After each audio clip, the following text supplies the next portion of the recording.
warahmatullahi wabarakatuh. Selamat pagi Bapak Ibu semua. Terima kasih sudah menyempatkan waktunya untuk mengikuti penyuluhan ini. Sebelumnya perkenalkan, nama saya Devi Indah Ramadhani yang akan menyampaikan materi penyuluhan. Jadi pada penyuluhan kali ini saya akan menyampaikan peraturan baru yang nantinya akan menjadi dasar Bapak Ibu semua untuk melakukan pemotongan dan atau pemungutan pajak, yaitu Peraturan Menteri Keuangan Nomor 231 Tahun 2019 tentang tata cara pendaftaran dan penghapusan NPWP, pengukuhan dan pencabutan PKP, pemotongan dan atau pemungutan, penyetoran dan pelaporan pajak bagi instansi pemerintah. Peraturan Menteri Keuangan Nomor 231 Tahun 2019 mulai berlaku pada 1 April 2020, di mana dengan berlakunya PMK ini menjadikan peraturan yang selama ini digunakan Bapak Ibu semua untuk melakukan pemotongan dan atau pemungutan pajak, yaitu Keputusan Menteri Keuangan Nomor 563 Tahun 2003 sudah tidak berlaku lagi. Latar belakang diterbitkannya Peraturan Menteri Keuangan Nomor 231 Tahun 2019 yaitu kondisi database master file NPWP bendahara yang ada di Direktorat Jenderal Pajak. Jumlah satuan kerja yang menerima dana dari APBN berdasarkan data dari Direktorat Jenderal Perbendaharaan yaitu sebanyak 36.167. Kemudian jumlah satuan kerja yang menerima dana dari APBD berdasarkan data dari Direktorat Jenderal Perimbangan Keuangan yaitu sebanyak 29.500. Kemudian jumlah desa atau penerima dana desa yaitu sebanyak 74.620, sehingga jumlah NPWP bendahara seharusnya yaitu 140.620. Akan tetapi jumlah NPWP bendahara yang terdaftar dalam master file wajib pajak yaitu sebanyak 400.663. Hal ini disebabkan karena NPWP bendahara diterbitkan atas jabatan, sehingga memungkinkan satu instansi untuk memiliki beberapa NPWP bendahara seperti bendahara pengeluaran 1, bendahara pengeluaran 2, dan seterusnya, serta bendahara penerimaan. Selain itu, apabila terjadi penggantian bendahara, biasanya bendahara yang baru akan membuat NPWP bendahara lagi. Karena kondisi ini, maka kebijakan yang akan diterapkan yaitu mengganti NPWP bendahara dengan NPWP instansi pemerintah. Dengan berlakunya PMK Nomor 231 Tahun 2019, Direktorat Jenderal Pajak secara jabatan akan menghapus NPWP bendahara penerimaan, pengeluaran, dan desa, serta menerbitkan NPWP baru bagi semua instansi pemerintah. Selanjutnya, apa sih yang dimaksud dengan bendahara pengeluaran?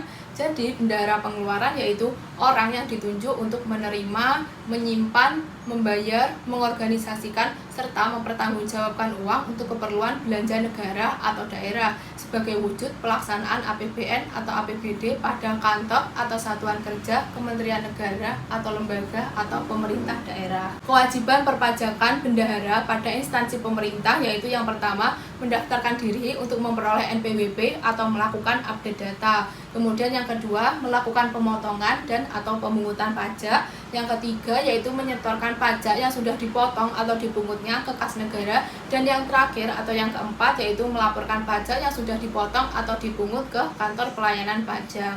Kewajiban yang pertama yaitu mendaftarkan diri untuk memperoleh NPWP atau melakukan update data. Instansi pemerintah wajib mendaftarkan diri untuk memperoleh NPWP pada kantor pelayanan pajak atau kantor pelayanan, penyuluhan, dan konsultasi perpajakan yang wilayah kerjanya meliputi tempat kedudukan instansi tersebut berada. NPWP yang sudah didapat nantinya dapat digunakan oleh pengguna anggaran atau kuasa pengguna anggaran, pejabat penandatangan surat perintah membayar, bendahara atau kepala urusan keuangan, sehingga satu instansi cukup dengan satu NPWP saja. Kewajiban yang kedua yaitu melakukan pemotongan dan atau pemungutan pajak. Jenis-jenis pajak yang wajib dipotong atau dipungut oleh bendahara instansi pemerintah yaitu diantaranya yang pertama, pemotongan PPh pasal 4 ayat 2, yaitu pemotongan pajak penghasilan atas penghasilan yang dibayarkan kepada pihak lain sehubungan dengan sewa tanah dan atau bangunan, pengalihan hak atas tanah dan bangunan, usaha konstruksi, hadiah, serta pembelian barang atau penggunaan jasa bagi wajib pajak yang memiliki peredaran bruto tertentu. Kemudian jenis pajak yang kedua yaitu pemotongan PPh pasal 15, yaitu pemotongan pajak penghasilan kepada wajib pajak atas imbalan jasa pelayaran dalam negeri, imbalan jasa penerbangan dalam negeri, serta imbalan jasa penerbangan atau pelayaran luar negeri. Kemudian jenis pajak yang ketiga yaitu pemotongan PPh pasal 21, yaitu pemotongan pajak penghasilan atas penghasilan yang berhubungan dengan pekerjaan, jasa, atau kegiatan yang dibayarkan kepada wajib pajak orang pribadi dalam negeri. Jenis pajak yang keempat yaitu pemungutan PPh pasal 22, yaitu pemungutan pajak penghasilan atas pembayaran pembelian barang oleh instansi pemerintah. Kemudian jenis pajak yang kelima yaitu pemotongan PPh pasal 23, yaitu pemotongan pajak penghasilan atas penghasilan yang dibayarkan, disediakan untuk dibayarkan, atau telah jatuh tempo pembayarannya kepada wajib pajak dalam negeri atau badan usaha tetap berupa dividen, bunga, royalti, hadiah, sewa, serta jasa-jasa lain yang tidak termasuk dalam objek pemotongan PPh pasal 21. Kemudian jenis pajak yang selanjutnya yaitu pemotongan PPh pasal 26, yaitu pemotongan pajak penghasilan atas penghasilan yang dibayarkan kepada wajib pajak luar negeri tidak termasuk badan usaha tetap. Dan jenis pajak yang terakhir yaitu pemungutan PPN atau pajak pertambahan nilai, yaitu pemungutan pajak atas konsumsi yang dibayarkan sendiri atas penyerahan barang kena pajak atau jasa kena pajak.